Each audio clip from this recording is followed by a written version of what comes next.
Thom Hartmann here with you. Wow, a lot. It's just like, you know, it's shock and awe. Basically, it's every day Donald Trump figures out some way to capture the news cycle, and more often than not, to capture it away from the things that actually we should be paying attention to. I mean, you know, Jeff Sessions, Coretta Scott King, Evelyn Turner, for example. I read her article from USA Today yesterday, or parts of it on the air, and I read Coretta Scott King's letter. Jeff Sessions tried to put Evelyn Turner and her husband in prison for 100 years for helping black people to vote in Alabama. He considered that, quote, voter fraud back in the 80s. When he was the attorney, I don't remember if he was AG or federal attorney, but he was a prosecutor down in Alabama, and you know, this flipped out Coretta Scott King pretty badly, and not to mention, you know, the Turner family. So, you know, Trump doesn't want us talking about that. So what does he do? He tweets something about Ivanka's business. Well, of course, the media is going to chase that. Oh my God, has he violated the ethics rules? Oh, the ethics rules don't apply to the president. But then Kellyanne Conway goes on TV and says something about it. Well, they may apply to her. Who knows? But yeah, on the other hand, who would prosecute the ethics laws? The Justice Department. Who just got put in charge of the Justice Department? Jeff Sessions. So now, I mean, it's getting bizarre. So now Trump is saying Richard Blumenthal, who is a Democratic senator from Connecticut, yesterday had Judge Gorsuch in his office, and you know, I listened to Blumenthal last night, and it sure sounded to me like he was basically prompting Gorsuch to say that he was concerned about Trump's tweets, that he called them, quote, demoralizing to people on the federal bench. And there is a fairly substantial number of people. I mean, this is all over the news media. This is not, you know, Thom Hartmann's conspiracy theory, who are suggesting that Blumenthal basically was saying to Gorsuch, you know, it would be nice if we could get some Democrats to vote for you. You know, it's we've got to break this filibuster. We've got to pass 60 votes. Exactly. That's the way that the Republicans have said it for the last 8 years. Oh, you've got to have 60 votes. Sounds so much nicer than we're going to filibuster you.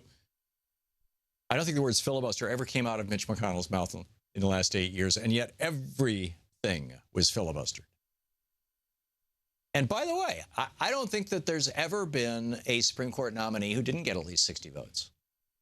Or not a nominee, you know, who passed. Obviously, Bork didn't get 60 votes, and Abe Fortas and, you know, others. But although Fortas was being elevated to Chief Justice, it's a whole different story. But in any case,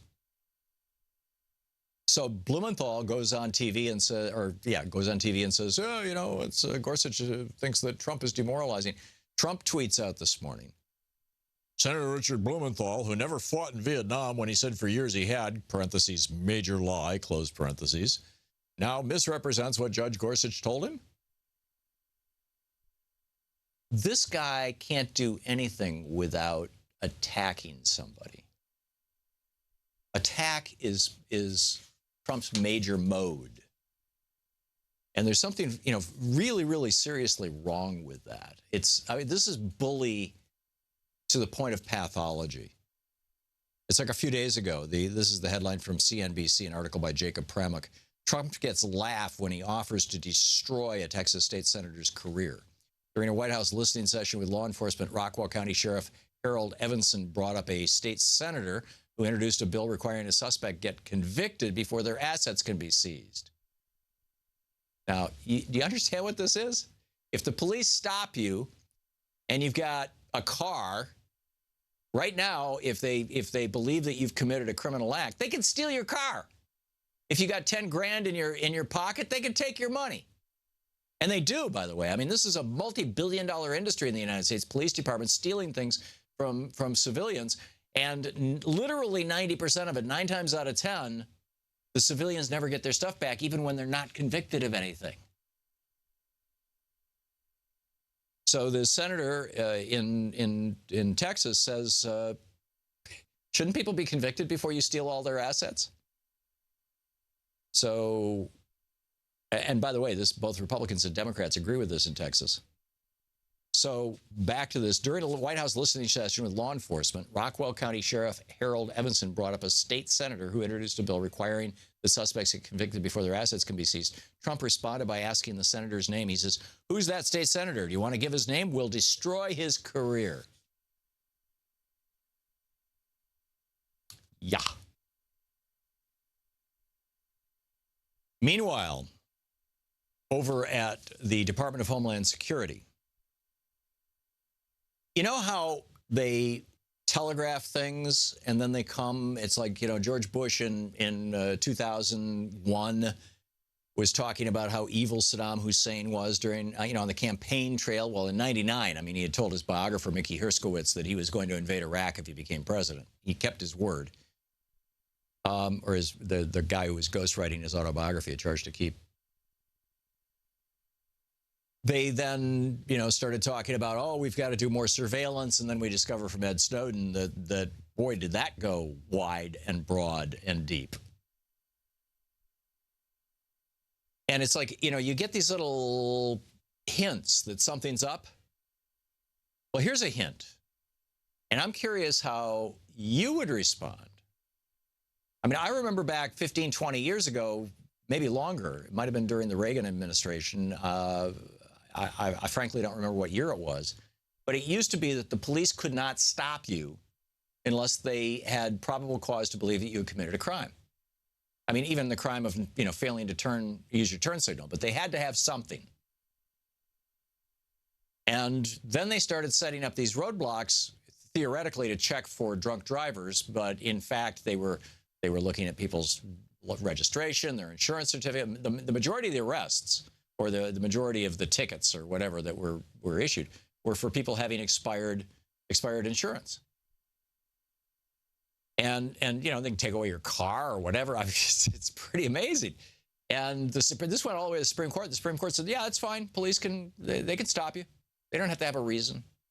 So it's like, it starts small and then it gets big. Well, DHS, an article over at NBC News, the NBCnews.com by Alexander Smith. People who want to visit the United States could be asked to hand over their social media passwords to officials as part of enhanced security checks, the country's top domestic security chief said.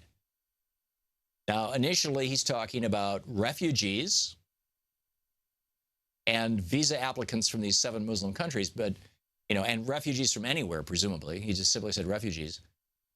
And this is exactly what John Kelly, Homeland Security Secretary, former General John Kelly, said. We want to get on their social media with passwords. What do you do? What do you say? If they don't want to cooperate, then you don't come in. And I saw this tweeted this morning, and I saw that Sue, who runs our chat room, and one of our most valued employees or partners or whatever, however Sue would describe herself, friends and parts of our show. Sue lives in the UK, and she said words to the effect of, if you do that, I'm not coming. What's going to happen? This is tourism to the United States. We get millions of tourists every year. It's a multi-billion-dollar industry. It may well be a trillion-dollar industry. I think it's the second or third largest industry in the United States. I'm guessing it's over $1 trillion.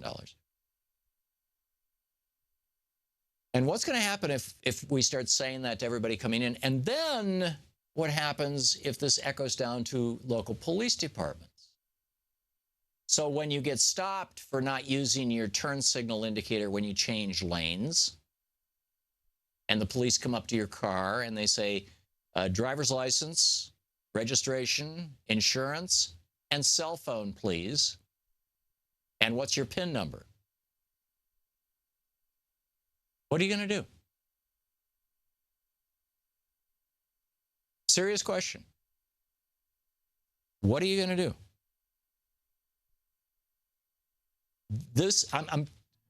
I have been on this planet long enough to see, and it's not just the United States government. This is just all over. The corporations do it, governments do it. Everybody, they telegraph what they're doing. It's like a trial balloon. I see this, read 1984, read Brave New World, read It Can't Happen Here. I see this thing coming to a town near you. What are you going to do? This is the Thom Hartmann Program. I remember when they started the roadblocks, Louise got caught in one, and she was like, you can't do this to me. You don't have a reason to stop. The guy, sure can. And if you keep talking to me like that, lady, I'm going to give you a ticket.